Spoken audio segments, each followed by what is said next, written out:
আজ জানাবো আপনাদের দেশ বিদেশ ও পশ্চিমবঙ্গের সব বাছাই করা সংবাদ। আপনি যদি চ্যানেলে নতুন হয়ে থাকেন এখনই চ্যানেলটি সাবস্ক্রাইব করুন। দেখে নিন আজকের সেরা সংবাদ। বড় ষড়যন্ত্র হয়েছে, অভিনেতা রাহুলের মৃত্যুর পূর্ণাঙ্গ তদন্ত দাবি লকেটের। অভিনেতা রাহুল বন্দ্যোপাধ্যায়ের মৃত্যুর পূর্ণাঙ্গ তদন্ত দাবি করলেন বিজেপি নেত্রী লকেট চট্টোপাধ্যায়। শনিবার ফুলেশ্বরের বিজেপি কার্যালয়ে সাংবাদিক সম্মেলনে তিনি বলেন, আমার মনে হয় এর পেছনে বড় ষড়যন্ত্র রয়েছে। সত্যের জয় হবেই, মনোনয়ন জমা দিয়ে বললেন মোথাবাড়ির আইএসএফ প্রার্থী শাহজাহান। মনোনয়ন জমা দিলেন মোথাবাড়ি আইএসএফ প্রার্থী মোহাম্মদ শাহজাহান কাদরি। জুডিশিয়াল অফিসারদের ঘেরাওয়ের ঘটনায় উত্তপ্ত হয়েছে গোটা রাজ্য। শনিবার কাদরি বললেন, সত্যকে বেশি দিন চেপে রাখা যাবে না, মিথ্যার পরাজয় হবেই। কাগজ কলমে ছাড়া কংগ্রেসের কোনো অস্তিত্ব নেই, তোপ কেন্দ্রীয় মন্ত্রী।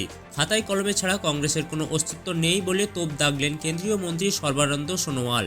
সামনেই অসমে বিধানসভা নির্বাচন। শনিবার বিজেপি প্রার্থীর সমর্থনে প্রচারে বেরিয়ে তিনি বললেন, অনুপ্রবেশকারীদের তাড়াবই। দশম সাপ্লিমেন্টারি লিস্ট প্রকাশ করল নির্বাচন। দশম সাপ্লিমেন্টারি লিস্ট প্রকাশ করা হলো নির্বাচন কমিশনের দ্বারা। শনিবার সন্ধ্যায় প্রকাশিত হয়েছে এই তালিকা।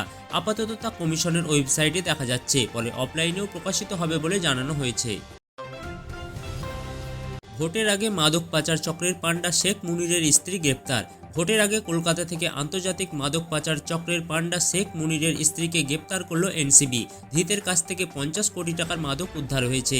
তদন্তকারীদের দাবি, মুনিরের অবর্তমানে তার স্ত্রী ইকবালপুর থেকে মাদক নেটওয়ার্ক চালাচ্ছিল। জঙ্গলে অগ্নিকাণ্ড, প্রচার ফেলে আগুন নেভাতে ছুটলেন তৃণমূল প্রার্থী।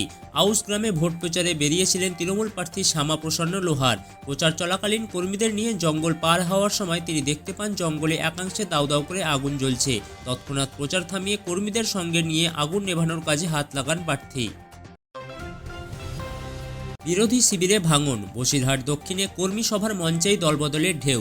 বসিরহাট দক্ষিণ বিধানসভা কেন্দ্রের নির্বাচনী আবহে দলবদলের রাজনীতি আরও জোরালো হয়ে উঠেছে।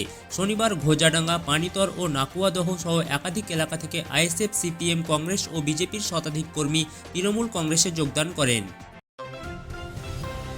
মানিকচকে প্রার্থী বদল নিয়ে মুখ খুললেন তৃণমূল সুপ্রিমো।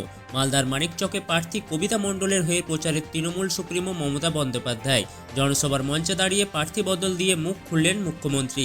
তিনি বলেন, সাবিত্রী শয্যাশায়ী, তাই টিকিট দিতে পারিনি। নতুন প্রার্থী কবিতাকে টিকিট দিয়েছি। ও সাবিত্রীর সঙ্গে দেখা করেছে। সাবিত্রী বলেছে, আমার কথা দিদিকে বলো, এখানে আসবো আমি, ওকে ভুলে যাব কি করে। দিলীপ ঘোষের মনোনয়নে হাজির দিল্লির মুখ্যমন্ত্রী রেখা গুপ্তা। শনিবার খড়গপুরের রাম মন্দিরে পুজো দিতে মনোনয়ন জমা দিতে যান দিলীপ ঘোষ। খড়গপুর সদর বিধানসভা কেন্দ্রের বিজেপি প্রার্থী দিলীপ ঘোষের মনোনয়ন জমা দেওয়ার আগে বর্ণাঢ্য শোভাযাত্রা হয়। দিলীপ ঘোষের সঙ্গে উপস্থিত ছিলেন দিল্লির মুখ্যমন্ত্রী রেখা গুপ্তা। দ্বিতীয় দিনেও মালদায় পুরোদমে চলছে এনআইএ এর তদন্ত। দ্বিতীয় দিনেও অ্যাকশন মুডে এনআইএ। শুক্রবার গভীর রাত পর্যন্ত তদন্ত চালানোর পর শনিবার সকাল থেকে ফের মোথাবাড়ি কাণ্ডে তদন্ত করেছেন এনআইএর আধিকারিকরা। সূত্রের খবর, এদিন রাতভর পুলিশকে সঙ্গে নিয়ে একাধিক জায়গায় ধরপাকড়াও চালায় এনআইএ এর কর্তারা। অধীর চৌধুরীর প্রচারে বাধার অভিযোগ, প্রতিবাদে রাস্তা অবরোধ নবগ্রামে। বিধানসভা ভোটের মুখে উত্তপ্ত হয়ে উঠল অধীর চৌধুরীর খাস তালুক। শনিবার বহরমপুর পৌরসভার 19 নম্বর ওয়ার্ডে প্রচারে গিয়ে তৃণমূল কর্মীদের বাধার মুখে পড়লেন অধীর চৌধুরী। ঘটনার প্রতিবাদে নবগ্রামে 5 গ্রাম এলাকার রাস্তা অবরোধ করে বিক্ষোভ দেখাতে শুরু করেন। বিচারকদের পর এবার বিএলওকে আটকে রাখার অভিযোগ। ভোটার তালিকায় নাম কেটে দেওয়ার অভিযোগে বিএলওকে ঘিরে বিক্ষোভ। হেনস্থার অভিযোগ গাইঘাটায়।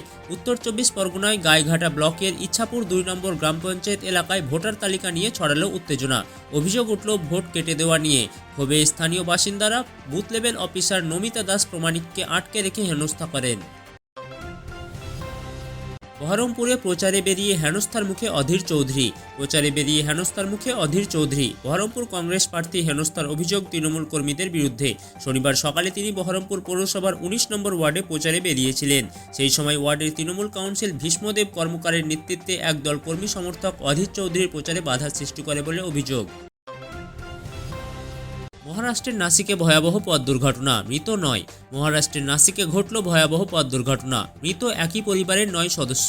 ডিন্ডোরি তালুক এলাকায় একটি যাত্রী বোঝাই গাড়ি নিয়ন্ত্রণ হারিয়ে রাস্তার ধারের গভীর কুয়োতে পড়ে যায়। মৃতরা সকলেই মহারাষ্ট্রের ইন্দোর গ্রামের বাসিন্দা। শুক্রবার রাত 10টা নাগাদ দুর্ঘটনাটি ঘটে। খবর পেয়ে দ্রুত ঘটনাস্থলে পৌঁছয় পুলিশ এবং উদ্ধারকারী দল। গভীর রাত পর্যন্ত চলে উদ্ধার কাজ। ইতিমধ্যেই ঘটনায় তদন্ত করছে পুলিশ। মুম্বাইয়ের ওএনজিসি এসএইচপি প্ল্যাটফর্মে অগ্নিকাণ্ড। মুম্বাইয়ের ওএনজিসি হাই অ্যাসেটের এসএইচপি প্ল্যাটফর্মে অগ্নিকাণ্ডের ঘটনা ঘটে। শুক্রবার বিকেলে প্রায় 6:45 নাগাদ আগুন লাগার বিষয়টি নজরে আসে। দ্রুত পরিস্থিতি নিয়ন্ত্রণে আনা হয় এবং আগুন সম্পূর্ণভাবে নেভানো হয়েছে। এই ঘটনায় 10 জন কর্মী সামান্য আহত হয়েছেন বলে সূত্রের খবর। পঞ্চম প্রার্থী তালিকা প্রকাশ বিজেপির। কোন কেন্দ্র থেকে কে টিকিট পেলেন? সামনে এলো পদ্ম শিবিরের পঞ্চম প্রার্থী তালিকা। শনিবার সন্ধ্যায় আরও 5টি কেন্দ্রের প্রার্থীর নাম ঘোষণা করল বিজেপি।